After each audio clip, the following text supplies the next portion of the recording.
Hello. Hello. Hiya. Well, hello. It's a high energy intro from Ryan. What? Is it you doing the intro?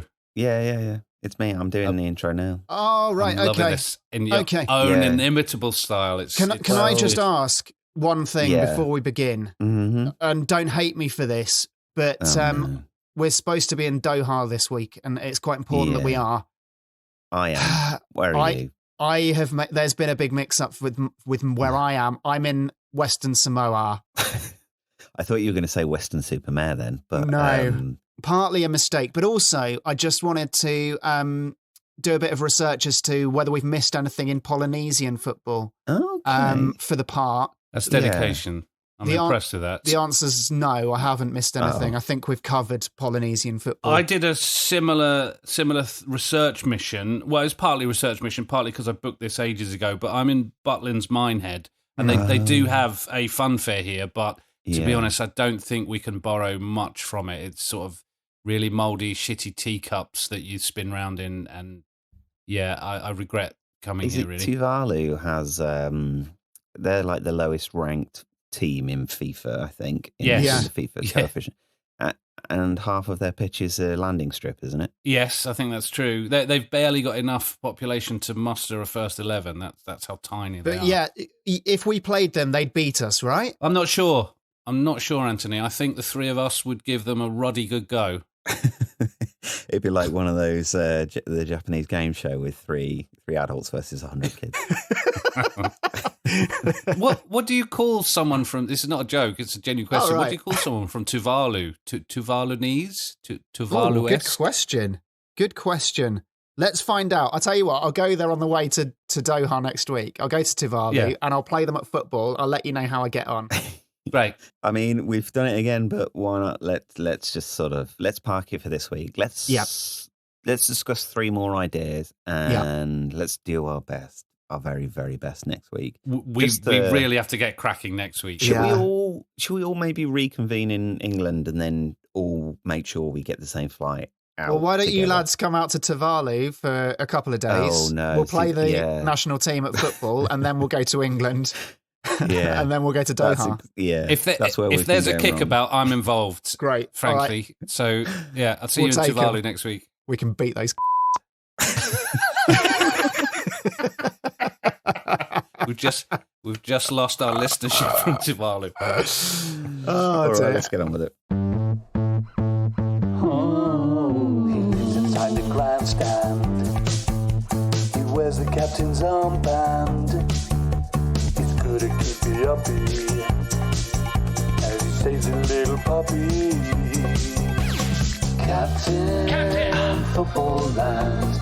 Captain. Footballland.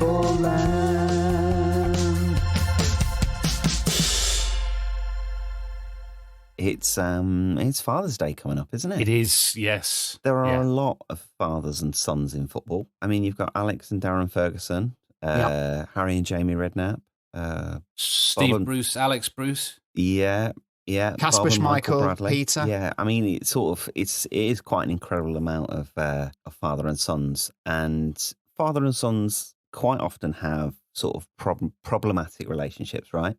Yeah, I think it's sort of fair to say many sons feel that their dads are not quite up to muster, but in football, it's probably the reverse. Yeah, I would say that lots of sons don't quite fulfill their sort of father's ambitions or kind of match their level, in most cases. And I think that mirrors the other kind of way that father-son relationships go wrong, in that the dad is in competition with the son, and if the dad is the dominant male, then it sort of screws the son up. Is it the fault of the mum for having poor football genes? Should the dad, if the dad wants to create a footballer in his own mould, the dad should impregnate his own mother to create a footballer as good as him, because otherwise it's foreign. It's kind of foreign genes, isn't it? His wife. In some of the father-son relationships that we've already touched on, the famous ones, there is evidence to suggest that is exactly what happened. Yes. But the better the son is at football, the more likely the dad impregnated his own mum. Yeah. Which makes the son his dad's brother.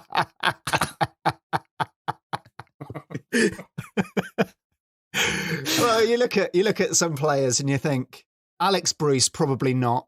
I'd say Steve Bruce had sex with his own wife to create Alex Bruce. Not disparaging Alex Bruce, but he's not as good as Steve Bruce was. Are there any son footballers that are as good as the dad? It's really hard to find. I mean, Bob and Michael Bradley might, Michael Bradley probably the better footballer.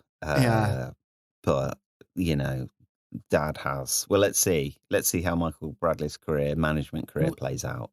Windass Jr. is doing quite well, isn't he? Yeah. In the lower leagues. But Liam Delap's at City. But will he push through? It's, these are all the ones you're bringing up a kind of speculation. I don't think there's been a... So is it that, there's a bit, I think there's a Larry David bit that says every generation gets better looking. Is it with footballers that every generation they get progressively worse? Is that true, or is it because if the dad wasn't that good at football, we just don't know about them? We don't remember them? They could go full circle if the offspring of the son then had sex with the grandmother. But you're also forgetting that a lot of the footballers you're mentioning were not that great. I mean, Dean Windass, not the legend that is Dean Windass. Rory Delap, not that, he had a big throw. These are not, so there might be something in it. And also maybe the whole having sex with your family doesn't quite work in that most of the footballers that we're talking about, most of the dads weren't footballers. So maybe the key is that you need to have not been a footballer to produce a better footballer than you. Yeah. What about Kyle Walker-Peters? His parents were Ian Walker and Andy Peters. Yeah. What would he be like as a kids' TV presenter then? Would that make him better or worse at sitting in the broom cupboard? That conception would have been wild. Ian Walker in the 90s with Andy Peters just going at it while Ed the Duck watched on in the sort of chair next to the bed. Yeah. They thought they'd timed it for the end of Jackanory, but the Jackanory was a short story that week and they came back too early. It was for haiku. Why did we have the shortest story when we decided to conceive live on air? Why did we try to conceive live on air? It was the only window Ian Walker had because he'd just been taking over from Eric Torsfett in the Tottenham goal at that point. So he had a very busy schedule. He could only conceive in that. He was ovulating in that particular window. Andy Peters was surprised he said yes when he sent him a letter.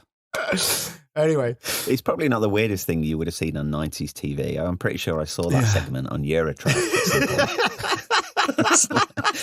with Antoine de Caunes watching, Yeah. So if you have sex with your mum, your son is also your brother. What is it if you have sex with your grandma? What will your son be then? Your uncle. Your son is your sex uncle. with your own grandma, then your son's your uncle. Yeah. And that's where the phrase Bob's your uncle comes from. Yeah. Because Bob Bradley had sex with his own grandma. Who looked exactly like Bob Bradley. Had the similar skill set anyway. Good central midfielder. Anyway, sorry, Ryan. Yeah. So I'm calling this ride Father and Son, the big man, little guy combo.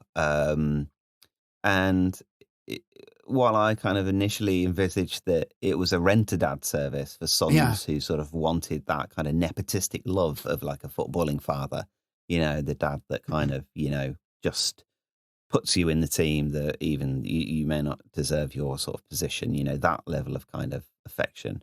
You're willing to jeopardize your own career to kind of put your offspring forward. I've to make this more footballing. I think this is my gift to sort of fathers everywhere inside Footballland. It's a rent-a-son service. So if you're not too happy with your son, you can either go to Footballland alone and go to the big man, little guy combo desk and rent yourself a son who is infinitely better than your actual son. Or if you've travelled there with your son, maybe it's some kind of renditioning service where we kidnap your son and replace it with a better son. Would it not be a stronger concept and provide more of a service for all concerned if your real son is forced to stay with you whilst you adulate this renter son and pick him over your own son? I mean, it's a bit like a really cruel coaching service, which is, again, in itself, maybe is very footballing in that, you sort of humiliate your son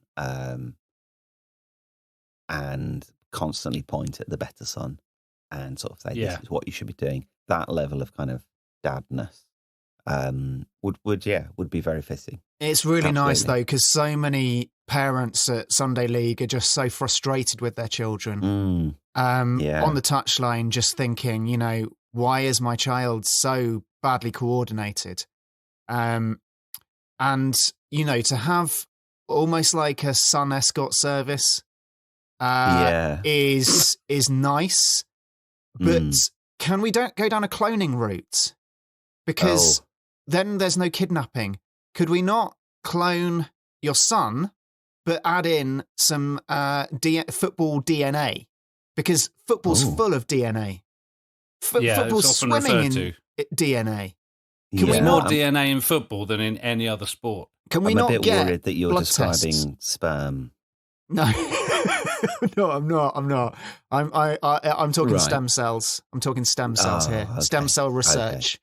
Yeah. And if you could create a twin for your son, or if you wind it all the way back to the conception, could you? And going back to sperm, could you not just cloning, but time travel? Yeah, carry on. No. Sorry, forget cloning. I'm just pushing the budget up. I'm just trying to save on money by let's say a dad fertility treatment.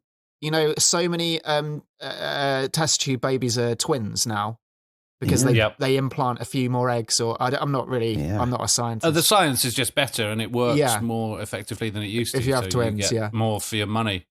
Why can't one of those twins be just you literally get more bang for your buck? Exactly, full of top footballer DNA. It's quite a long payoff. Is the only problem with that. You only got 6 months of Footballland being relevant. Yeah, and it's sort of maybe an 18-year kind of. It's quite a long wait to know whether that ride at Footballland, the fertility ride that you went on at Footballland, really pays off. Also, tactics imagine change, if you went through they? all that. You went through all that, and your son was a really genius footballer, and at 18 he gets signed by a big club, and then you remember why. Like you'd forgotten that you've got to go back to Footballland. Yeah, how would we keep track of all these genius football? And I'm a little worried that if we start cloning people, we're going to have the sort of the prestige issue again, where we've got to start getting. We've got so many clones. We've had to drown so many people. I know. But at the end of the day, there's so just many, thinking of revenue streams, Westworld is really effective. It's really successful and it earns lots of money. We have got a whole sub-underground park full of discarded clones. True. Prestige style. I mean, there's going to be some good drama series come out of this, if nothing else. We got the idea still that a lot of the clones we've put gills on them and they can go under the sea because then we don't have to kill them. It's just the killing. It's like, would you kill your own chicken for lunch? That's the philosophical question. My question to you is, if you were in the Prestige and you're a magician, would you drown a clone? And I have to say, I wouldn't. I would rather give a clone gills and let them live under the sea, like we've done before. This technology already exists in our park. Yeah. They've all got pets as well, because there's a load of totally bald dogs swimming around under there that we've thrown over the fence because they've gone rogue. Yeah, we could give them gills as well. Yeah. I think let's have a think about it. Yeah, but I think the easier solution might be that all of the footballers that are rejected from clubs, we sign them up.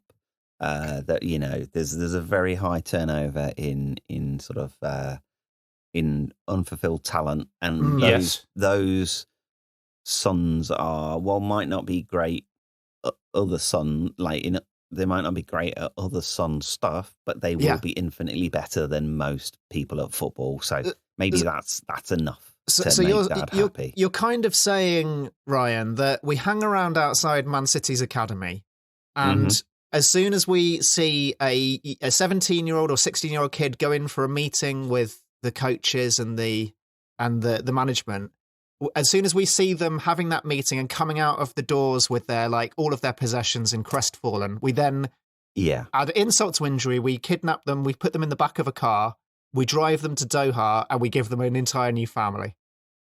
Yeah. I think there's a kindness involved in this. Yeah, you say to add insult to injury. I mean, that's...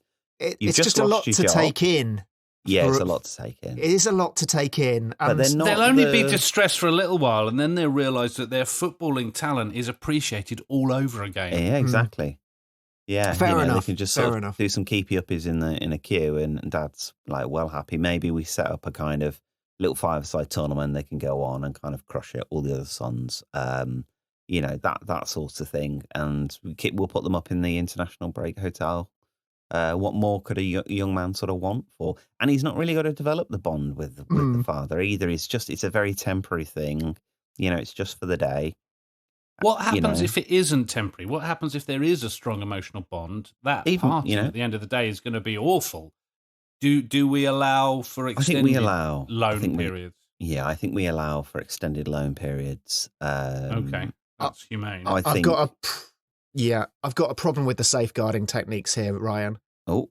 I think it would be much fairer, more economical, and more fun if we create a Benjamin Button style scenario where we take ex-pros who have just retired from Premier League clubs, we dress them up in, we reverse the aging process, and we reverse their age all the way back down, down to a baby. And we give the dad that player. So the player would start off at Charlie Adam. Charlie Adam already looks like an overgrown baby now, doesn't he? Like a grizzled old baby. So I could see that happening with Charlie Adam. Yeah. We take Charlie Adam, we say, do you want to carry on punditry? Or do you want to have your aging process reversed and become a baby in 37 years? But you do get a new dad, and you do have to play football around when you're 17. There's something quite terrifying, isn't it? You're on a father and son day out in Doha. You step through the gates. Your son is pushed by his face into a bush, and you're handed a baby that is Roy Keane. And you've got to wait 18 years for the payoff. Are you just going back to baby? I mean, lots of options here. I think. I don't know. How does Benjamin Button end? Does he go back inside the mum at the end? He gets pushed back up, yeah. He gets pushed. I mean, it's a horrific scene. This old man who's tiny getting shoved up someone's foof. It's horrific. You'd do a cesarean there, wouldn't you? You would. You would that be kind of old man up your bits, would you? What's he going to do in there? That's what it says in the script. Before the end, it just says she puts the old man up her bits at the end. It's when you're really thankful for rewrites, aren't you? Yeah. All right. But you wouldn't want him to be, you wouldn't want to put him in a tank and watch Roy Keane transform back into a sperm, would you? Well, we could, okay, maybe swimming around a tank. Oh yeah, that used to be Republic of Ireland Captain Roy Keane. Yeah, he's got a little tiny beard if you look closely. Because then it would work again. It would be recycled. You could then implant that back into somebody's egg and create a new baby again. It's recycling. It's recycling in action. I think if we do this, let's do it all out of you in the Wayne Lineker testicle. In the lab. In the lab. Right. We'll put a little lab in there, but it's lots of options, I think. Loads of options. Probably time to vote on this, I think. All those in favour of father and son, the big man, little guy combo, say I after 3. 3, 2, 1. Aye. Congratulations, Yes, Ryan. winner. And as soon as we nail that down, exactly how we're going to do it, let's do it. Let's have a short-term option, a medium-term option, and the Benjamin Button option, I think. Yeah. And just cost them out, Mark, please.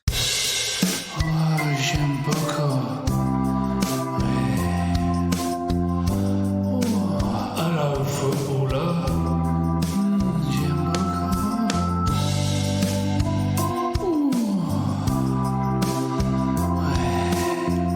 Hello, footballer.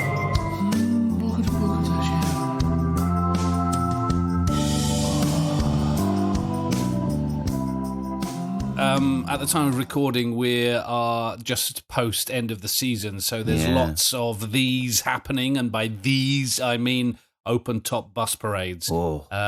So I think it's we don't have enough roller coasters in the park.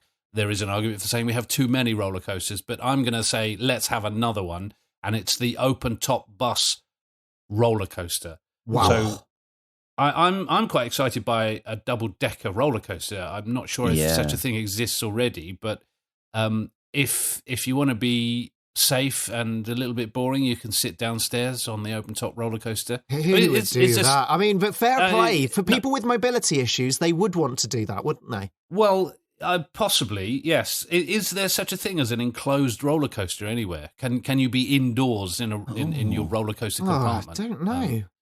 You might want to do it for the novelty value. Yeah. But, I mean, in real open-top bus tours through the centre of the city where you're returning victorious, no one sits downstairs. It's the driver, and even then the driver kind of... Did James Milner sit downstairs? I could see James Milner sitting downstairs. Probably did. Yeah. Focused on next season. Yeah. He sat downstairs really concentrating on not drinking. Yeah. Just being really holier than thou. Speaking of alcohol, you've got to be really drunk to go on this ride, haven't you? That's part of it. For someone like James Milner, that is like being in an enclosed sort of space, not being able to get off, and not sexually. Well, he might be downstairs, but I mean, not being able to get off the bus, being surrounded by drunk footballers. That is a terrible experience. But I'm thinking you have 4 categories that you can ride as, and you probably don't choose these yourselves. I think these are assigned as you go past the barrier to get on this ride. So bog standard normal. Well, 5 categories. Bog standard, James Milner is the first, where you sit downstairs on your own contemplating fitness issues. Bog standard, where you're just upstairs riding the roller coaster. It's a good roller coaster, open top, on a bus, so there's kind of centrifugal issues. You're swinging about a bit more wildly, a bit more unstable than a single-decker roller coaster. But then the interesting ways to ride this kick in. I'm thinking the first is the Jurgen Klopp. If you remember in 2019 when Liverpool won the Champions League and did an open-top parade through the city, he had a couple of beers, and he doesn't normally drink, so he was a little bit squiffy, and he's chose to sit astride the top of the bus, so only one leg was inside the bus and on safe ground. And he very, very nearly fell off. Imagine riding a roller coaster like that. Oh, gosh, that would be incredible. In front of, don't forget, people adoring on, you could have the queue stretching the length of the roller coaster all cheering you on. Like to get that atmosphere of, the queue goers. And those queue goers, they need to be, maybe there's an incentive for them to be cheering, but people need to be cheering. I think people will get into it. But the safety issues of that. But centrifugally, that could be kept in by gravity. It would create an amazing sensation on your testicles, Mark. Oh, it doesn't look comfortable. He was one step from sort of doing a Mad Max Fury Road, wasn't he? He was almost like that guy sort of playing the guitar at the front. And heavy metal. I think that should be an option. I think you should be able to be at the front. That's a good call, yes. Sort of harnessed in, maybe, like that guy, but instead of a guitar, you've maybe got a trophy. And you've basically got to not do a Sergio Ramos. That's the other. Yes, I was coming to Sergio Ramos. You can ride as the kind of anti-open top tour, where you're given a trophy and you have to try and drop it under the wheels. Yeah, everything stopped, and the police and the fire brigade came and tried to extract the mangled trophy from underneath the wheels, and everyone carried on cheering, thinking it was part of it. It did not affect the atmosphere whatsoever, which kind of proves that actually you don't need to win anything to do. You don't need a trophy. You don't need to win anything to do a bus top tour. An open bus. Anybody could. So just look at Liverpool. Yeah.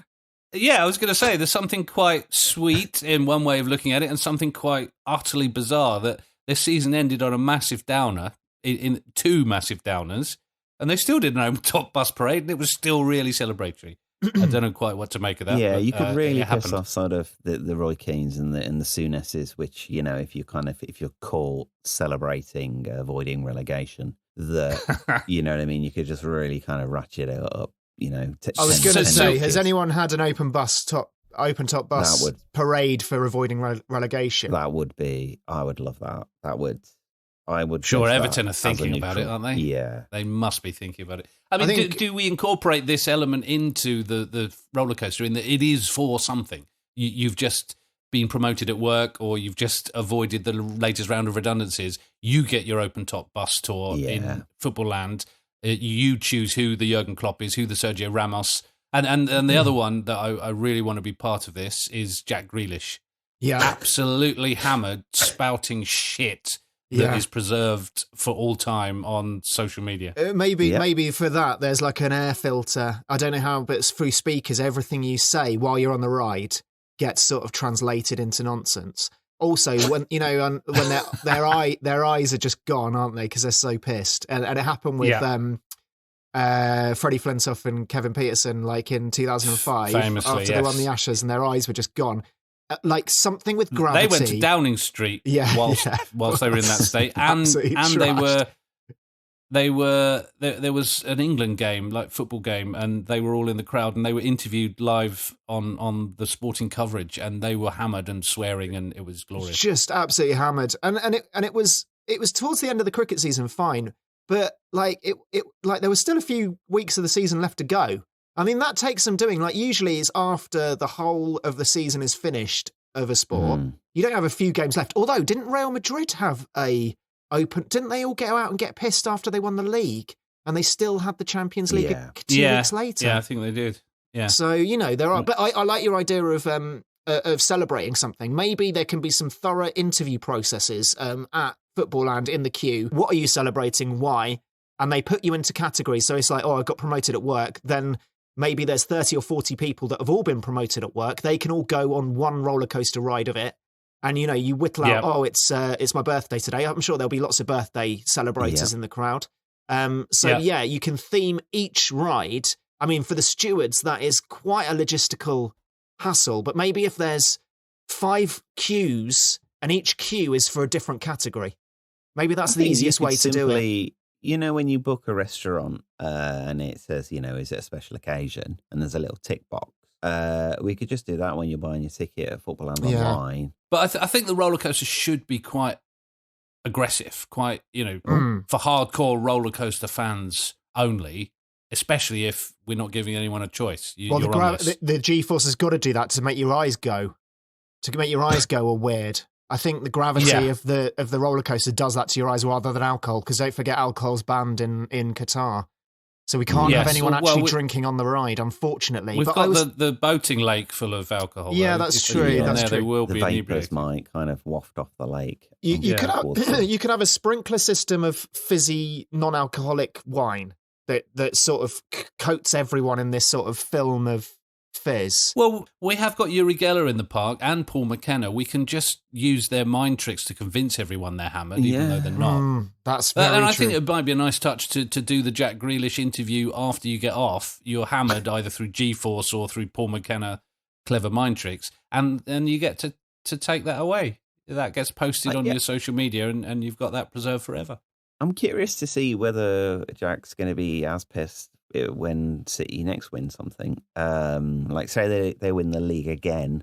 Was it just a release of, okay, I've left my boyhood club and like I've won something, I'm vindicated?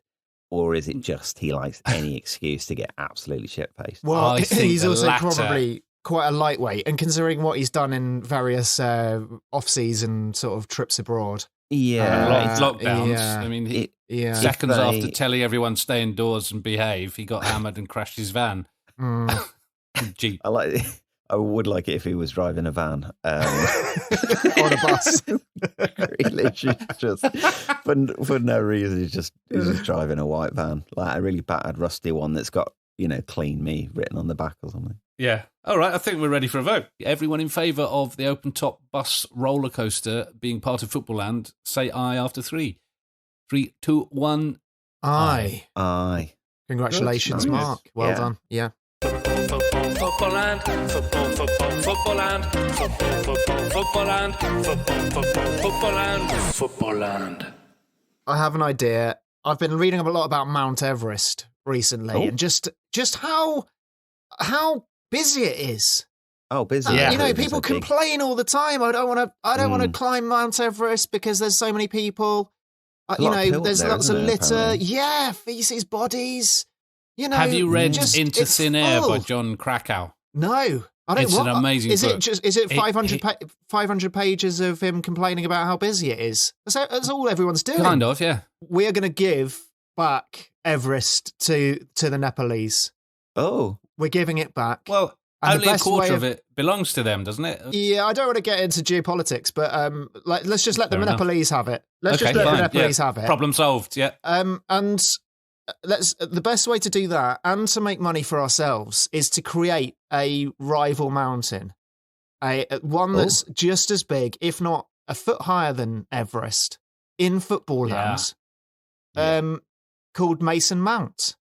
And we create a man-made structure that looks like a mountain that people can climb. One of the problems with Everest is you can only climb it from like 2 routes. We solved that.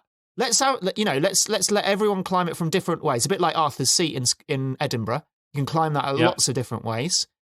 Yeah. And, a big fiberglass mountain, and it's kind of, it looks like Mason Mount. It's in his image, maybe a big fiberglass Mason Mount the size of Everest, where he's doing like a yoga position. So if you imagine him on all fours, but he's got his front arms outstretched so that they're not bent at the elbow, and he's like putting his head up as high so his forehead is the peak. So his forehead is the peak, and you climb up his back, or you can climb up his. We could have him doing downward dog, and the peak is his bum. That's fair enough. Yeah, I think we can do that, and we can alternate. I think if we can have it different, it can be a mountain that moves, up and down. Slowly. Couldn't we sort of have him lounging sideways, like sort of like Michael Jackson on the cover of Thriller? Thriller. That's a very long mountain, though, isn't it? Because if we've got you'd have to have quite a nasty growth on his side. Yeah, that's give him kind of a horribly enlarged hip so that you've got something to climb. I think that's more like a mountain range that way. Yeah, that's true. That's true. And we don't want anyone to actually try and mount him, go inside. Do not mount the mount. So having it on sideways, sort of in the fetal position, but with his head up. If we wanted to make him look a bit more like that cover, we could have him in the sort of Liverpool FA Cup kind of cream suits. Yeah. That would, and then that looks a bit snowy as well. Snow covered, yes, that's good. Yeah. The trouble is, we have got to have Sherpas still, because they are the experts, aren't they, at climbing? It's weird. You don't go to the Alps and it's like all these local French villagers will know exactly how to climb it. You don't have that for Mont Blanc, do you? You only have it for Everest, where the locals have got so much knowledge built over generations. Canny businessmen, aren't they? That's really canny. So I think they're still the leading experts of. It's like like anything, you get the best, and the best are Sherpas. I'm sure Sherpas help out at Kilimanjaro and Fuji. I'm sure they do. Yeah, I'm sure and they Ben do. Nevis. And Ben Nevis. You see Sherpa charlatans charging to go up Ben Nevis. Yeah. Isn't there some controversy that Sherpa Tenzing was actually first on the summit and not Hillary? Yeah, absolutely. Of course he was. And also, how was that Sherpa the first Sherpa ever to think about it? I'm sure people climbed to Everest the generation before. Yeah, when Sherpa Tenzing came down and said, I've just been up the top. Everyone else, if only we thought of that. You know what we should do? That big mountain. We should climb it.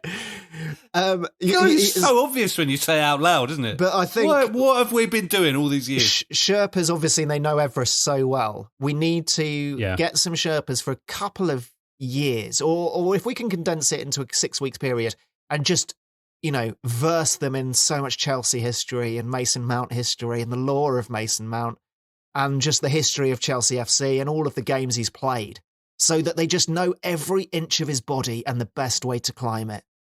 I think that's the only way these Sherpas can get that understanding of a mountain that they're, generations it took to learn Everest. Does he have a wife? Is he married? Because she should be head of the Sherpas that are negotiating every inch of Mason Mount. At least his partner or his mum. His mum will know every inch of his body. His mum will know. Yeah. And alternatively, if we do have him like that Michael Jackson cover, not to keep going on about the Michael Jackson cover, but to keep going on about the Michael Jackson cover, we could just find Michael Jackson fans. That's so true. That cover very well. Every crease of the fabric, which is going to be the sort of, not to get stuck in his pocket or, fall between the buttons of his shirt. They're going to know the safe routes. Isn't he cuddling a baby tiger or something? I think that's a different. I think that's a different cover. But it's definitely not cuddling a baby tiger. I thought he was. There is not on Thriller. There might be on. It might be on a single. I'm not sure. Yeah, he's in a white suit, isn't he? I think the white suit was a tribute to Liverpool's cream seats in the 1996 FA Cup final. He was a big fan and a black of shirt. Mark Wright. Yeah. Michael Jackson headed the Mark Wright fan club. Mark, when you were thinking about was he cuddling a baby tiger, were you thinking about the leopard spotted handkerchief in his top pocket of his jacket? Because that looks like a wild animal sort of fur. So maybe you were thinking of that. I'm probably thinking of that. And also, the writing of the album, it's like Michael Jackson, Thriller, and sort of joined up writing. We could have In the Sky next to Mason Mount, Chelsea. Chelsea, yeah. There is. In Kirby writing. I'm not sure you can do joined up writing is the only thing. It might have to be block capitals. Mark, I think you were actually thinking of the special edition. The special edition album has him cuddling a tiger that looks very bored. But his knee is more cocked, which is, it's almost making a peak as high as his head. So that is even more mountainous. The Twin Peaks of Mason Mount, yeah. And that is where, Ryan, Cockney comes from. That's where Cockney comes from. And Mason Mount is Cockney. And that is, is there anything more apt for this giant mountain? There is only one problem we've got with this ride, and it's because you've called it Mason's Mount, and I know that you're desperately trying to avoid calling it Mount Mason. Mount Mason, yeah.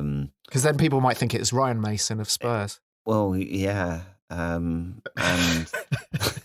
you're not allowed anywhere near the head on that one. Yeah, so there are issues with the name. Maybe if you went Mont Mason, that might be safer. Yeah. Mont Mount Mason. Oh yeah, Mont Mount. Oh. I think you keep it ambiguous because don't forget the draw of the Hull City fans and the Spurs fans that might want to maybe climb the answer's just been Ryan Mason staring us mountain. in the face. Maybe it should just be Mount. Mount. But that's still got a penetrative sort of allusion to it. Yeah, but you don't know which way. Yes. Do you mount it first true. or do you mount it second? Like Mount. Like that's safe because I think it's just going to confuse people. This has got to be the world's first mechanical mountain. And if it can change positions, it can move and it can wriggle on the hour, every hour, and people have got to cling on for dear life. Can you mount Mason Mount while he's wiggling? In a tribute to Chitty Chitty Bang Bang, Dick Van Dyke, when the park's closing, if you're still on the mountain, Mason Mount kind of settles into a sleeping position and Dick Van Dyke sings Hushabye Mountain. That's lovely. And you just slide off the mason. That would be so lovely. Sliding between his butt crack, sort of down his thigh, into the gift shop. Through the rectal opening into the gift shop. Yep. Let's do it. Lovely. It's lovely. Thank you. Thanks very much. All right. All in favour of Mason Mount, say aye. 3, 2, 1. Aye. Thank you. Oh, get me up there. Foot.